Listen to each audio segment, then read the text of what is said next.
Mga Kars, abangan natin ang kauna-unahang collaboration with my fellow content creator here sa Timmy Donut. Ito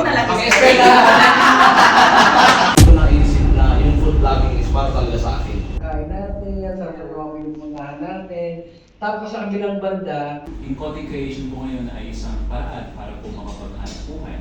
Sa mga kabataan po sa ngayon, kapag na Gen Z, usually social media. Wait, may kasama pa ako dito. Oo. Wait, may tutulong sa akin. Magkakababayan tayo. Mm. Pero dapat maging sensitive tayo. Yeah. Pwede naman siguro, but in a nice way. Oo. Yung hindi yung parang Professional way talaga. in a Kasi hindi naman professional lahat way. ma-convince. Oo. Mga nangyayari sa Tondo, Yeah. nangyayari dyan sa may... Quiapo. Sa Quiapo. you will be judged based on the video you make. And for me, I'm not someone who likes money. Gusto ko po talaga makatulong sa family ko po, sa mga friends ko po. Meron ba ako ngayon eh? Ikaw Wow, thank you so much. Oy, Thank you so much. Sa award showing din ako. Malaki ito, talagang malaki.